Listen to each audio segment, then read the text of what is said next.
Haleluya, haleluya, haleluya. Salam sejahtera di dalam kasih Tuhan kita Yesus Kristus, keluarga besar Jemaat GPDL Sadai Magelang, dan Bapak Ibu Saudara yang mengikuti menyaksikan renungan saat ini. Puji Tuhan, saat ini kita akan belajar satu bagian kebenaran firman Tuhan. Pembacaan kita sesuai dengan agenda terdapat di Injil Markus pasal 15. Markus pasal 15 ini merupakan bagian-bagian akhir dari Injil Markus.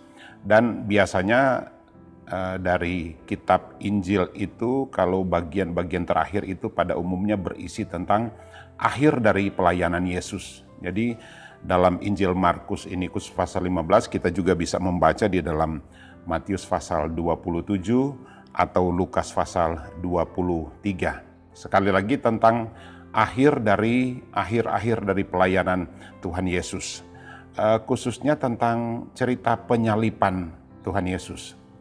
Ketika Tuhan Yesus disalib, ada bersama-sama dengan dia dua orang penjahat. Ada Injil yang lain berkata dua orang penyamun, dua orang perampok. Kalau dalam Markus dikatakan dua orang penjahat. Saya akan mengajak kita untuk membaca dua ayat di dalam Lukas pasal 23, ayat 42 dan 43. Ada bagian yang istimewa di sana. Lukas pasal 23, ayat 42 dan 43 berkata begini. Lalu ia berkata, Yesus, ingatlah akan aku apabila engkau datang sebagai Raja. Ayat 43, kata Yesus kepadanya, Aku berkata kepadamu, sesungguhnya hari ini juga engkau akan ada bersama-sama dengan aku di dalam Firdaus. Sebelumnya saya beri judul renungan saat ini, doa atau permohonan atau kerinduan, khususnya doa dalam doa yang mengubahkan. Doa yang mengubahkan. Mari kita akan lihat dulu, siapa yang menyampaikan, yang mengungkapkan ayat ini atau kalimat ini. Ayat ini atau kalimat ini diucapkan, ayat yang pertama khususnya 42, diucapkan oleh salah seorang penjahat yang disalib bersama-sama dengan Yesus. Sekali lagi ada dua penjahat, tetapi khusus ayat ini disampaikan oleh salah seorang penjahat. Dan luar biasa. Permohonannya, dia katakan, Yesus ingatlah akan aku. Dan tentu ada kerinduan di dalam hatinya. Saya akan berbicara tentang doa yang mengubahkan. Bapak Ibu, menurut Anda atau menurut kita, doa yang bagaimana yang dijawab? Kita sudah punya teori-teori tentang doa. Punya pelajaran tentang doa. Bagaimana doa itu dijawab, seperti apa sikap kita berdoa, bagaimana kita berdoa dengan cara yang benar, dan itu yang akan didengar oleh Tuhan. Nah, kadangkala dan memang ada begitu banyak ayat yang sudah sering menjadi kita jadikan dasar dalam kita menyampaikan, baik itu renungan atau mungkin dasar kita untuk menyampaikan doa kita pribadi. Yakobus 5 ayat 16, doa orang benar, jadi menjadi orang yang benar, maka doa kita didengar oleh Tuhan.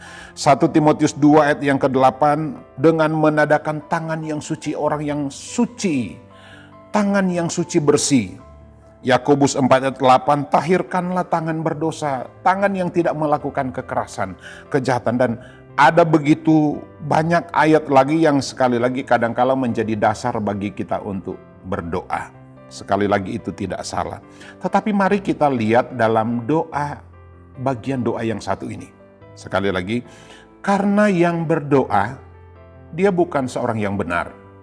Bukan seorang yang tangannya suci dan bersih. Dia adalah seorang perampok, dia adalah seorang penyamun, dia adalah seorang penjahat, dan itu jelas dikatakan firman Tuhan. Notabene-nya dia bukan seorang yang kira-kira seperti kita, yang menurut ukuran kita adalah orang yang benar, orang yang setia, orang yang percaya. Tapi mari kita akan melihat seperti apa isi doanya. Ini luar biasa. Kata-katanya jelas. Kenapa? Tentu kata-katanya tidak seindah, mungkin tidak sepuitis, tidak sebaik, tidak sesistematis dengan urutan doa-doa yang kita sampaikan. Sekali lagi karena dia adalah seorang penjahat. Mungkin justru kebiasaannya berkata adalah kata-kata kasar, kata-kata keras, kata-kata yang garang mungkin. Karena sekali lagi dia seorang yang notabene bukan orang baik. Tetapi ini adalah suatu doa yang sangat menarik. Kenapa? Karena dapat menyentuh, menggugah hati Tuhan Yesus.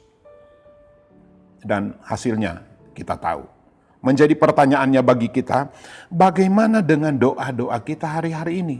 Yang notabene kita orang sekali lagi percaya, setia, baik, orang yang semua yang positif lah ada pada kita. Bagaimana dengan doa kita? Apakah kita sudah mengalami jawaban doa seperti doa seorang yang bersama-sama dengan Yesus ini, yang notabene orang yang tidak masuk hitungan. Mari kita akan belajar sekalipun dia bukan masuk dan tidak masuk hitungan, dalam tanda kutip orang yang pantas, layak dan mungkin berkenan untuk berdoa, tetapi kita akan belajar dia berdoa. Mari kita belajar. Tidak salah ternyata kita belajar juga dari doa. Sekalipun dia bukan seorang yang pakar berdoa, yang mungkin dia menguasai teori berdoa, mungkin pelajaran berdoa dia tidak kuasai. Mari kita akan belajar dari hal ini. Dari cerita yang kita tahu, kedua orang penjahat yang bersama-sama dengan Yesus ini adalah, saya membaca satu sumber, salah satu gereja menyebutkan yang satu bernama Dismas dan yang satu bernama Gestas. Itu adalah satu aliran gereja mengajarkan tradisi gereja menurut mereka. Dan penjahat yang bernama Gestas yang mengolok-olok Yesus. Nah sebaliknya, penjahat yang bernama Dismas, dia itu yang memanfaatkan waktu yang singkat bersama-sama dengan Yesus, sehingga dia mengalami hal yang luar biasa, dan yang pada akhirnya dia diselamatkan oleh Yesus. Dismas. Kedua orang penjahat, dikatakan juga kedua orang pencuri, kedua orang penyamun. Mereka adalah orang-orang yang tidak selayaknya, tidak baik. Mereka penjahat. Sekali lagi, satu yang mengolok-olok Yesus, satu yang menyadari keberadaannya. Tetapi nasib Dismas berubah seketika ketika dia menyampaikan doa dan permohonannya kepada Tuhan di saat-saat terakhir sebelum dia meninggal dunia. Doa yang mengubah nasib Dismas. Kita akan belajar beberapa hal. Yang pertama, bagaimana seharusnya kita berdoa. Dan contoh doa ini dari kehidupan seorang yang bernama Dismas, yang notabene dia bukan orang yang baik. Yang pertama, mengaku dosa. Itu ayat yang kita sudah baca tadi. Tetapi seorang menegur dia, katanya, tidakkah engkau takut juga kepada Allah, sedangkan engkau menerima hukuman yang sama. Ayat yang ke-41. Kita memang selayaknya dihukum sebab kita menerima balasan yang setimpal dengan perbuatan kita. Tetapi orang ini tidak berbuat sesuatu yang salah. Kita berdosa. Dismas berkata, dia tidak seharusnya menerima hukuman seperti itu. Artinya doa yang mengubahkan adalah doa yang dimulai dengan dasar mengaku keberadaan kita. Kita adalah manusia yang berdosa, menyadari kesalahan kita, menyadari keberadaan kita. Kalau kita tidak menyadari kesalahan dan dosa kita, kita dikategorikan orang yang sombong. Dan orang yang congkak itu tidak disukai oleh Tuhan, bahkan menjadi musuhnya Tuhan. Ada dalam kitab Yakobus mengatakannya. Saya akan baca Yesaya 2 ayat 17 berkata begini. Manusia yang sombong akan ditundukkan dan orang yang angkuh akan direndahkan. Hanya Tuhan sajalah yang maha tinggi pada hari itu. Jadi kita datang dengan segala kerendahan hati kepada Tuhan, mengaku dosa kita. Yang kedua, doa yang disampaikan oleh Dismas ini, atau salah satu yang bersama-sama dengan Yesus waktu disalibkan, doa yang disertai dengan iman. Dia berkata begini, Lukas tadi pasal 23 ayat 41. Dia berkata, kita memang selayaknya dihukum sebab kita menerima balasan yang setimpal dengan perbuatan kita. Tetapi orang ini tidak berbuat sesuatu. Jadi tidak berbuat salah. Dalam terjemahan lain, tidak ada yang salah pada Yesus. Tidak ada yang aneh pada Yesus. Itu ada terjemahan seperti itu. Dia punya iman bahwa Yesus itu orang benar. Dia bersalah, tetapi Yesus pribadinya bersalah. Dismas sendiri yang bersama-sama dengannya. Tetapi Yesus itu tidak ada sedikit pun kesalahan. Dia punya iman seperti itu. Dia yakin dan percaya. Sehingga doanya dapat mengubahkan. Ibrani 11 ayat yang pertama berkata begini.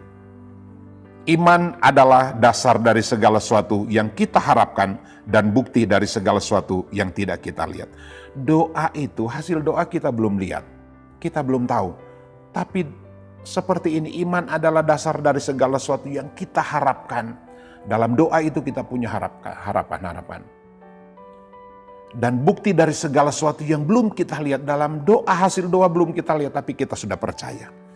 Yang ketiga, contoh doa yang mengubahkan adalah doa yang disertai dengan penyerahan total. Ada kalimat yang berkata begini. Ingatlah akan aku kalau engkau datang sebagai raja. Ingatlah akan aku, Tuhan. Dia penuh penyerahan kepada Tuhan. Dia berserah, Tuhan, ini aku, Tuhan. Aku ini bukan apa-apa, aku berdosa. Tetapi ingatlah akan aku kalau engkau datang sebagai raja. Dia tahu satu kali waktu Yesus akan datang sebagai raja. Bapak, Ibu, Saudara, bagaimana dengan doa-doa yang kita sampaikan? Sudahkah mencapai pada titik doa itu bisa mengubahkan situasi, keadaan, segala sesuatu. Doa kita harus sampai pada titik bisa mengubahkan. Ya, mengubahkan perilaku kita, anak-anak kita, keluarga kita, pekerjaan kita, ekonomi kita, itu harus sampai pada titik doa mengubahkan. Sebab tidak ada yang tidak bisa dengan doa. Sekali lagi, perubahan bisa terjadi hanya dengan doa. Ya, sekali lagi, perubahan apa yang kita inginkan, tidak ada yang tidak dapat diubah dengan doa. Dan selanjutnya, sebab tidak ada yang tidak bisa dengan doa. Semuanya bisa. Oleh sebab itu, melalui kesempatan ini, jangan kita berhenti berdoa. Di hari-hari ini kita dalam pergumulan, doa dan puasa, tidak secara kebetulan. Lakukan itu dengan sungguh-sungguh, dengan setia. Mungkin kita dengan pergumulan yang Tuhan sudah izinkan kita alami, semuanya bisa berubah dengan doa kita. Tuhan Yesus memberkati kita semua. Haleluya. Mari kita berdoa. Ya Tuhan Allah, penuhilah hidup kami keluarga besar Jemaat GPD El Shaddai Magelang dengan kebenaran-Mu, damai sejahtera, dan sukacita oleh Roh Kudus. Dan itu akan membuat kami, kehidupan doa kami, hidup kembali di hari-hari ini. Sebab kami tahu kekuatan kami itu hanya di dalam doa. Terima kasih, segala puji bagi nama-Mu. Di dalam nama Tuhan Yesus Kristus kami berdoa mengucap syukur. Haleluya, haleluya, haleluya. Amin.